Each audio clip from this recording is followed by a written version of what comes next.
Moikka! Mä oon Johanna, hyvinvointivalmentaja ja OCD-kokemusasiantuntija.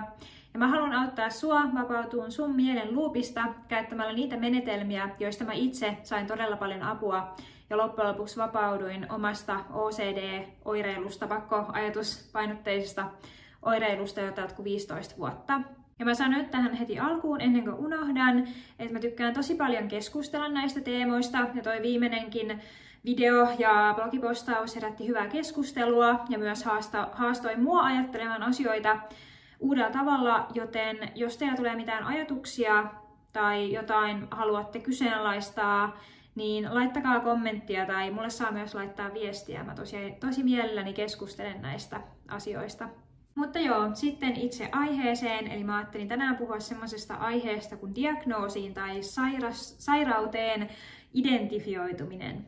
Ja se, miksi mä haluan puhua just tästä aiheesta, on se, että mä oon itse todennut oman kokemuksen kautta, että oikeastaan ihan sama mikä mielenterveyden haaste, että olisi sitten OCD, joku toisella tavalla ilmenevä ahdistuneisuus, häiriö tai muu, niin siellä taustalla on aina niin kuin hyvin samankaltaisia juurisyitä. Joten itse asiassa mun valmennuksessakaan ei niin syvälle mennä siihen, että mitä OCD on. Ensinnäkin mä oletan hyvin pitkälle, että ihmiset, jotka hakeutuvat valmennukseen, tietää jo, mikä on OCD, on josta tietoa hyvin paljon. Että mä pyrin meneen vielä syvemmälle sinne juurisyihin, eli sinne niihin taustatekijöihin, että miksi on niinku sairastuttu, että ei niinkään pyöriin siinä diagnoosin ympärillä. Ja mä näen, että se diagnoosi on kyllä niinku tosi hyvä ja tärkeä juttu. Et silloin alussa, kun mä itse sain sen, niin se oli mulle merkittävä käännekohta, koska mä sain selityksiä mun oireille ja mä ymmärsin itseäni paljon paremmin sen jälkeen.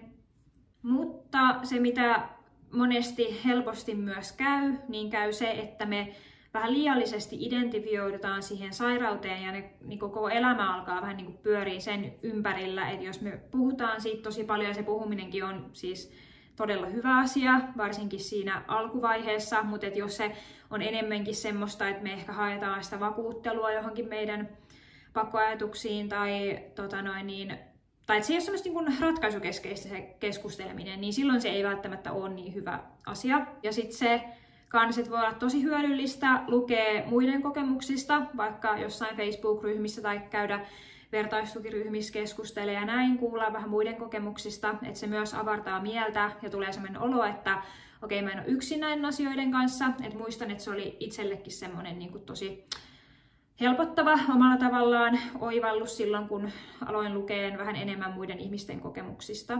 Mutta mä myös toisaalta muistan, että sitten kun mä olin jo vähän niin kuin tehnyt itseni kanssa sen päätöksen, että mä haluan mennä tästä eteenpäin, mä en halua olla näin ahdistunut koko loppuelämäni, niin sitten myös se, kun luki muiden ihmisten kokemuksista, niin se aina niin kuin palautti mun mieleen sitä mun omaa oireilua ja saattoi toimia triggerinä, eli niin kuin semmoisena laukaisevana tekijänä niille mun omille pakkoajatuskeloille. Eli musta tuntuu, että mun mieli vähän liikaa täyttyi niinku siitä OCD:sta silloin, kun mä paljon luin muiden kokemuksia, paljon etsin tietoa jatkuvasti ja pyörin sen niinku diagnoosin ympärillä, että se oli mulle vähän liikaa. Tästä syystä tein sitten sen päätöksen, että haluan jättää sen OCD:n taakse, ja en tarkoita tällaista, että olisin kieltänyt oireet, että ei mulla mitään ole ja ei mua ahdista enää, että ei niinkään niin.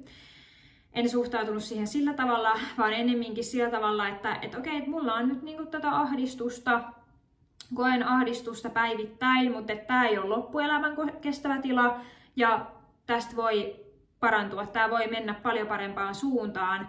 Et mä en halunnut jäädä missään nimessä niinku jumiin siihen, että kun mulla nyt on tämmöinen diagnosoitu, niin tämä tulee olemaan mulla aina, tai että tämä vaikka aina tulisi rajoittaa mun elämää, koska mä huomasin myös, että oli päässyt syntyyn sinne mieleen semmoisia rajoittavia uskomuksia, että mä en voi vaikka koskaan elää normaalia elämää, koska mulla on tää OCD ja mä oon näin ahdistunut. Niinpä mä sitten ihan tietoisesti otin vähän etäisyyttä näihin vertaistukiryhmiin, että en enää niinkään niitä juttuja lukenut ja itse asiassa poistuinkin joksikin aikaa. Et otin, tai silleen niin kuin ulkoistin OCDn ihan kokonaan mun elämästä silloin hetkellisesti siinä tietyssä tilanteessa, kun tein sen päätöksen, että mä haluan nyt niin kuin tästä eteenpäin.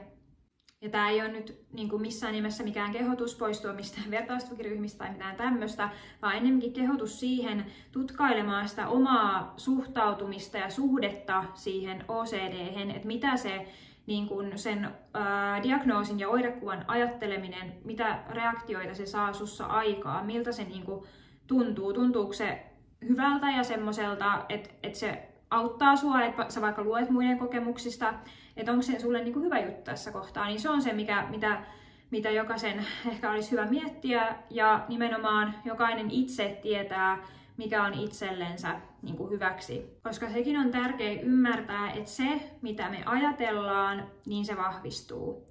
Että ihan niin kuin fyysisesti tuolla aivoissa ne hermokytkökset, joita me aktiivisesti käytetään, niin ne vahvistuu, ne niin kuin uurtuu syvemmälle, kun taas sitten semmoiset hermoyhteydet, ajatukset, joita me jätetään käyttämättä, niin ajan mittaa ne niin kuin surkastuu pois. Eli mitä enemmän sä ajattelet sitä OCDtä ja niin kuin otat sen osaksi sitä identiteettiä, ajattelet, että minulla on nyt tämä diagnoosi tai olen nyt sairastunut, niistä vahvemmin sun mieli myös alkaa uskoon siihen tarinaan. Ja vaikka se olisikin ihan totta siinä tilanteessa, että on se OCD, niin sen ei tarvi olla kuitenkaan niin kuin koko elämä ja kaiken ei tarvi pyöriä sen ympärillä.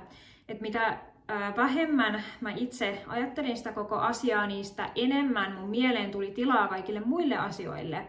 Ja mä pystyin tietoisesti omaksumaan mun identiteettiin niin kuin muita asioita, että mitä kaikkea muuta mä oon. Et en mä ole vaan niin kuin ahdistunut ihminen, vaan mä ihan tietoisesti halusin niin kuin hyväksikäyttää tätä aivojen käytä tai menetä periaatetta, eli just sitä, että ne niin kuin hermoyhteydet, mitä me käytetään, niin ne vahvistuu, ja ne, mitä me jätetään käyttämättä, niin ne alkaa surkastua.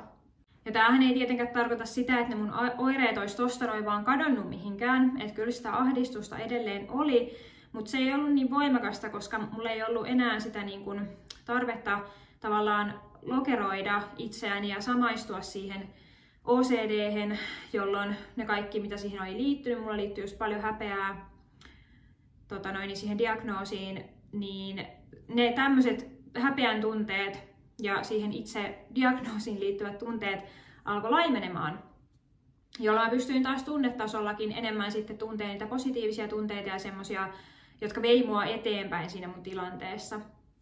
Et ota tää video semmosena rohkaisuna kyseenalaistaa sitä omaa suhtautumista ja suhdetta OCD-hen.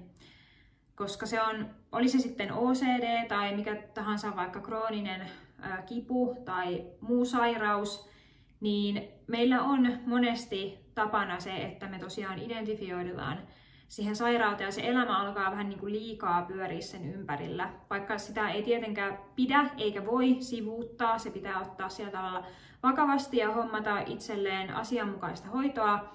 Mutta mä tarkoitan just nimenomaan sitä, että se koko elämä ei pyörisi sen ympärillä, koska sit se vaan niin kuin vahvistuu, sun ajatukset on koko aika enemmän ja enemmän vaan siinä sairaudessa, mitä enemmän sitä niin kuin päässänsä miettii. Mä muistan, että mä tosiaan itse kyllä koin semmoisen hyvin vahvasti semmoisen vapautumisen, kun mä en enää niin aktiivisesti etsinyt tietoa OCDstä, koska en kokenut enää tarvitseväni yhtään lisää tietoa. Mä halusin suhtautua vaan silleen, että okei, mulla on ahdistusta, se oireilee tietyssä muodossa, tietyllä tavalla, mutta that's it. Että mun elämässä on paljon muutakin, että mä oon paljon muutakin. Mulla on niin paljon hyviä asioita, mistä mä haluan olla kiitollinen ja tuntea sitä kiitollisuutta enemmän mun elämässä. Että me ei voida niinku kertaheitolla työntää pois sitä kaikkea negatiivista ja niinku, mitä siihen liittyy, siihen oireiluun, mutta me voidaan viedä niitä ajatuksia vähän enemmän pois sieltä ja tuntea vähän enemmän positiivisia tunteita. Siinäpä tämänkertainen setti. Kiitos kun katsoit ja jos et vielä ole ottanut, niin ota uutiskirje seurantaan ja laita videota jakoon jollekin, jonka uskoisit siitä hyötyvän. Kiitos!